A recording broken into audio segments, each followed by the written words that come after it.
नमस्कार दोस्तों, प्रेरणा yes academy में आपका स्वागत है। दोस्तों, आपको पता है कि 69th बीपीएससी का एग्ज़ाम 30 सितंबर से होने वाला है और बहुत कम समय बचा है आपके पास तैयारी करने के लिए। और इसी क्रम में पिछले क्लास इससे पहले वाला जो मेरा वीडियो था वो बिहार राज्य के बारे में थोड़ा परिचय था। आज मैं इसी कड़ी को आगे बढ़ा रहा हूँ और आज एक महत्वपूर्ण टॉपिक बिहार के संबंध में स्वदेशी आंदोलन को लेकर के है कि बिहार में जो स्वदेशी आंदोलन 1905 में चला, इसका क्या रीजन था और किस प्रकार से ये आंदोलन आगे बढ़ेगा। ठीक है, तो हम लोग इस पर डायरेक्ट चलते हैं कि स्वदेशी आंदोलन की शुरुआत कैसे हुई। आपको पता ही होगा कि स्वदेशी आंदोलन की शुरुआत में एक बहुत बड़ा जो मुख्य कारण है वह है बंगाल विभाजन। और बंगाल विभाजन कब हुई तो आपको पता ही है कि सबसे पहले इसके लिए प्रस्ताव 3 दिसंबर 1903 को ब्रिटिश संसद के द्वारा पारित किया गया था। और इस समय भारत के जो वायसराय थे, वायसराय ये लॉर्ड कर्जन थे, लॉर्ड कर्जन थे। और इनके समय में ब्रिटिश संसद के द्वारा इसके लिए प्रपोजल पास हुआ, क्या, बंगाल विभाजन के लिए।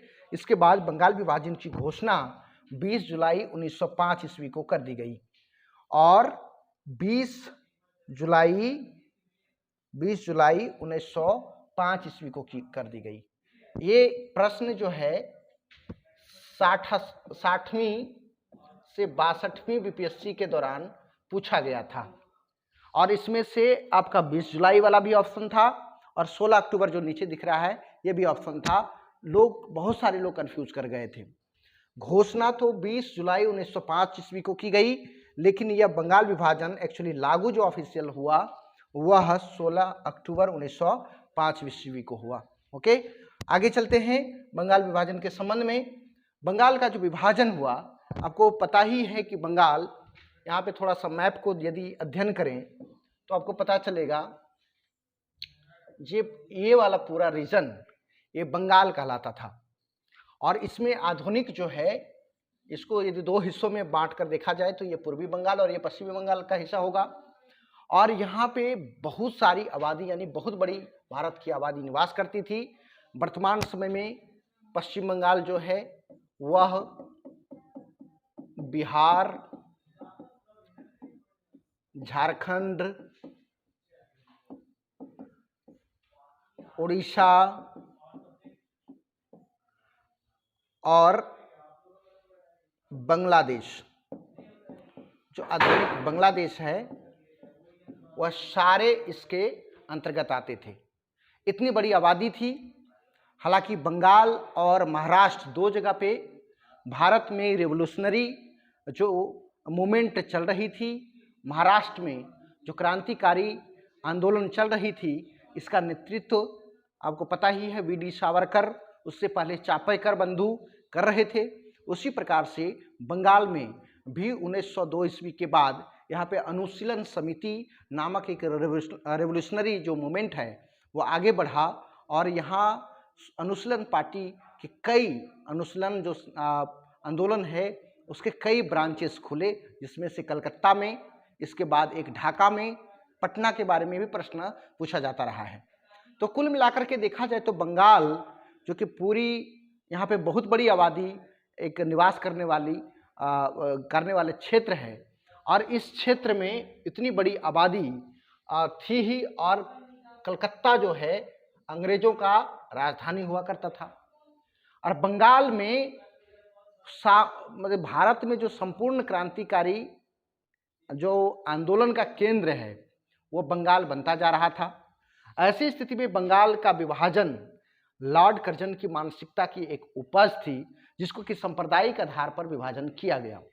हालांकि ये विभाजन महाराष्ट्र में भी पॉसिबल था, क्योंकि वहाँ भी रेवोल्यूशनरी एक्टिविटीज़ हो रही थी, क्रांतिकारी जो घटनाएं घटित हो रही थी। लेकिन बंगाल में इस आंदोलन यहाँ पे विभाजन इसलिए संभव था क्योंकि जो अब बंगाल का जो पूरा वाला जो क्षेत्र है, यहाँ की अधिकांश आबादी मुसलमानों की थी, मुस्लिम आबादी थी, और पश्चिम वाला ये वाला आबादी अधिकांशतः हिंदुओं की थी। इसलिए यहाँ पे ज़्यादा जो है विभाजन एक तरह से कहा जाए तो प्रैक्टिकल था, खास करके अंग्रेजों के मद्देनज़र से। लेकिन लॉर्ड कर्जन इस बात को कहते रहे कि हमारा जो आधार है बंगाल विभाजन का सांप्रदायिक बिल्कुल नहीं है, सांप्रदायिक बिल्कुल नहीं है, बल्कि यह प्रशासनिक सुलभता को ध्यान में रख करके, क्योंकि इतने बड़े प्रांत में प्रशासन की सुलभता चलाना इतना आसान नहीं है, इसलिए प्रशासन की सुलभता को आधार बना करके विभाजन किया है। तो पूर्वी बंगाल और पश्चिमी बंगाल में दो प्रांत में इसको विभाजित कर दिया गया। तो यहाँ पे कुछ फैक्ट है कि पूर्वी बंगाल की जो राजधानी है ढाका बनाई गई और पश्चिमी बंगाल की राजधानी कलकत्ता बनाई गई। ओके, इसके अलावा यहाँ पे देखेंगे पूर्वी बंगाल के जो यहाँ लेफ्टिनेंट गवर्नर जो थे वह ब्लूमफील्ड फुलर थे। ब्लूमफील्ड फुलर, इनके ऊपर पता है कि आपको बर्रा कांड आप देखेंगे, बर्रा कांड या बारा कांड, तो इनके ऊपर इनको मारने का भी षड्यंत्र किया गया था लेकिन बच गए थे। इसके अलावा आपका बंगाल वाला जो पश्चिम बंगाल वाला जो क्षेत्र है यहाँ के लेफ्टिनेंट गवर्नर एंड्रू फ्रेजर थे। तो ये आपका एक फैक्ट है, इसको ध्यान में रखना है।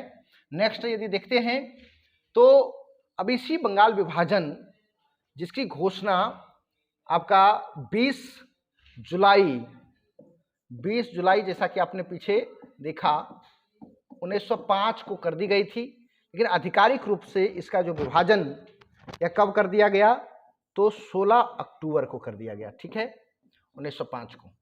लेकिन जब जुलाई में बंगाल विभाजन की घोषणा की गई तो बंगाल में जितने भी क्रांतिकारी थे, चाहे कांग्रेस के उदारवादी नेता हों, लिबरल, चाहे क्रांतिकारी नेता हों, सभी का संयुक्त बैठक जो है 7 अगस्त 1905 ईस्वी को कलकत्ता के टाउन हॉल में आयोजित किया गया और यहीं पर स्वदेशी आंदोलन के लिए प्रस्ताव पारित हुए कि अब जो है बंगाल विभाजन के विरुद्ध में स्वदेशी आंदोलन चलाया जाएगा। और इसी स्वदेशी आंदोलन, ये स्वदेशी आंदोलन जो है दोस्तों, ये बंगाल विभाजन जिसको कि बंग भंग भी कहा जाता है, बंग भंग आंदोलन के रूप में ही देखा जाता है, बंग भंग आंदोलन। अब कहा जाता है स्वदेशी आंदोलन के लिए जब ये विधिवत घोषणा की गई कलकत्ता के टाउन हॉल में 7 अगस्त 1905 को, तो उदारवादी कांग्रेस और क्रांति कांग्रेस के बीच में मतभेद उभर करके सामने आया। कहा जाता है कि बंगाल में जो उदारवादी कांग्रेस है वह स्वदेशी आंदोलन इस प्रकार चलाना चाहते थे कि यह स्वदेशी आंदोलन सिर्फ व सिर्फ बंगाल तक ही सीमित रहे, लेकिन उसमें जो क्रांतिकारी आंदोलन थे, जिसमें से इस आंदोलनकार जो क्रांतिकारी आंदोलन का नेतृत्व जो कर रहे थे इस समय बाल गंगाधर तिलक, अरविंद घोष, बिपिन चंद्र पाल, ये लाला लाजपत राय, इन लोगों का मानना था कि यह आंदोलन बंगाल से बाहर भारत के संपूर्ण क्षेत्र में यह आंदोलन चलाया जाए। तो इस प्रकार से देखिएगा स्वदेशी आंदोलन की शुरुआत हुई।